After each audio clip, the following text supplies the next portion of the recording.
Here's 11 instructions. When coding an ISR, what are the 3 major steps required? Write them in order. So the steps are basically, the first step is initializing the interrupt vector table, and the step 2 is writing the interrupt service routine, and the step 3 is enabling the interrupt. Now let's look at them in detail.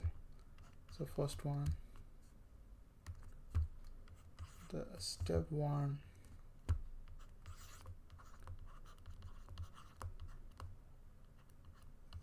step 1 is initializing the interrupt vector table.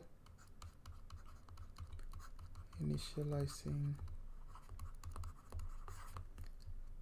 the interrupt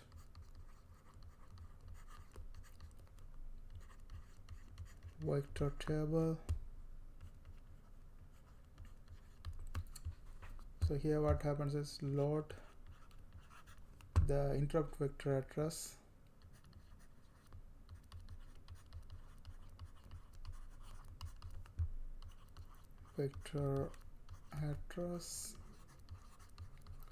with a specified value for that particular interrupt, address with the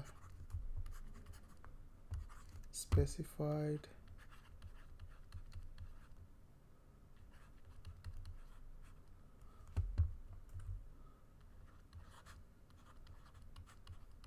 value for the particular interrupt for that particular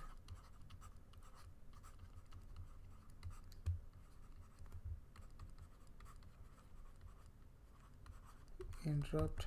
And for example,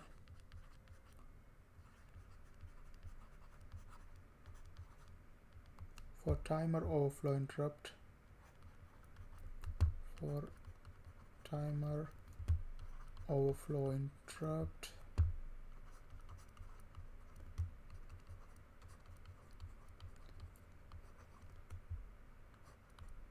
set the vector address to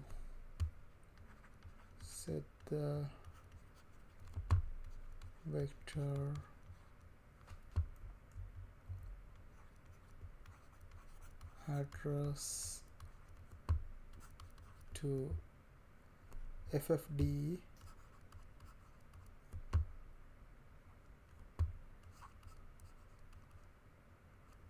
comma df. Okay, this is a step 1. That's basically initializing the interrupt vector table. What happens here is load the interrupt vector address with the specified value for that particular interrupt. For example, for timer overflow interrupt, set the vector address to FFD-df. Okay, now let's look at the step 2.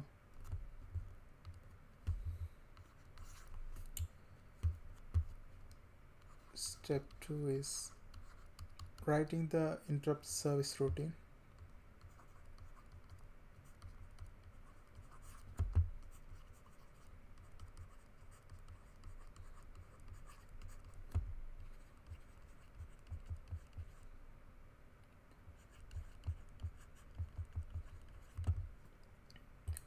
Write the tasks. So this is basically it. Like the step 2 is writing the service interrupt routine. Here's a little bit of explanation for it. That is, write the tasks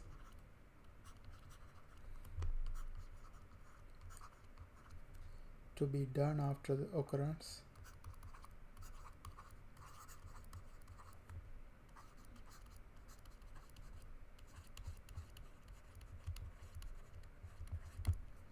of the interrupt.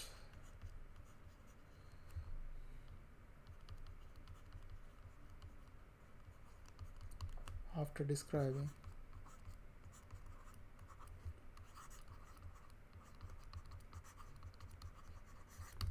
the tasks,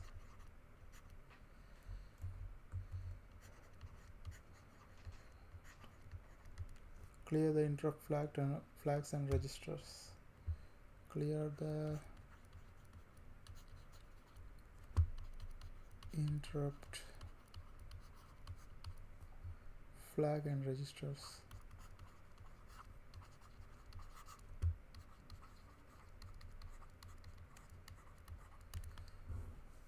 Okay, so that's basically the step 2, writing the interrupt service routine.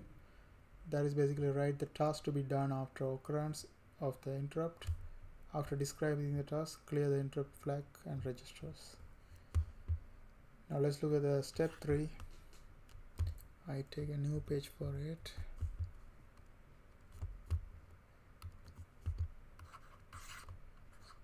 Step 3 is enabling the interrupt.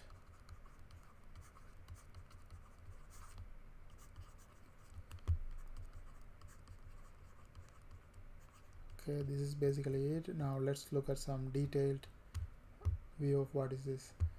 So the interrupt is enabled by setting the enable flag using the instruction CLI. The interrupt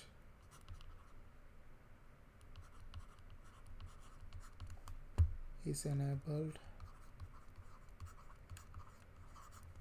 by setting the enable flag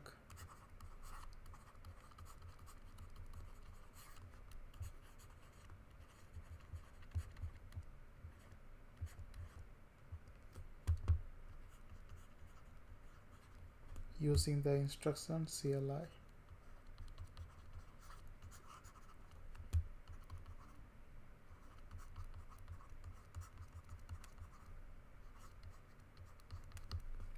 Set the PSL bits.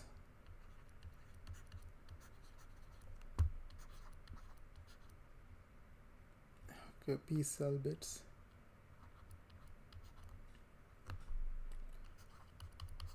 Bits to prioritize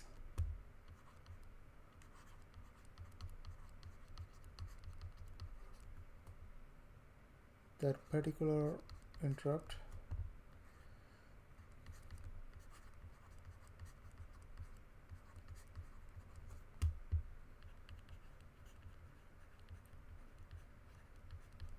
When all of the interrupts occur at the same time.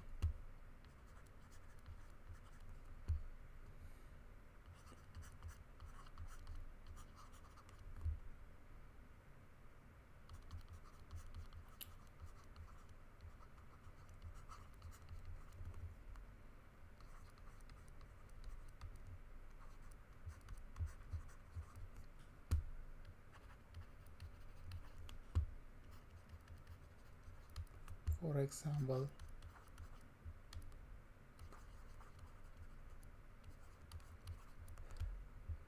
P cell 3, P cell 2, P cell 1, P cell 0,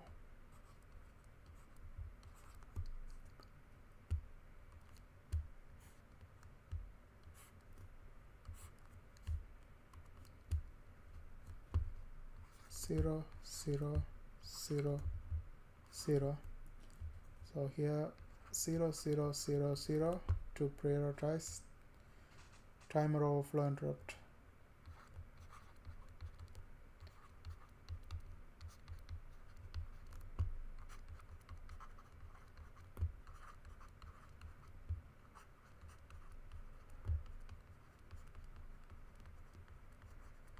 Okay, so step 3 is basically enabling the interrupt. The interrupt is enabled by setting the enable flags using the instruction CLI. Set the PSL bits to prioritize the particular interrupt when all the interrupts occur at the same time. For example, PSL 3 is 0, PSL 2 is 0, PSL 1 is 0, PSL C is 0, PSL 0 is 0. So we put 0, 0, 0, 0 to prioritize time overflow interrupt. So from the question, for 68HC11's instruction when coding ISR, what are the 3 major steps required? Write them in order. This is the first step, initializing the interrupt vector table. That's first step. And the step 2 is writing the interrupt service routine. And the third step is enabling the interrupt. And others are just some explanation of what's happening there. Okay, and that's it for this video. I hope you guys found this video helpful. Thanks for watching. Don't forget to subscribe my channel. See you guys on my next video.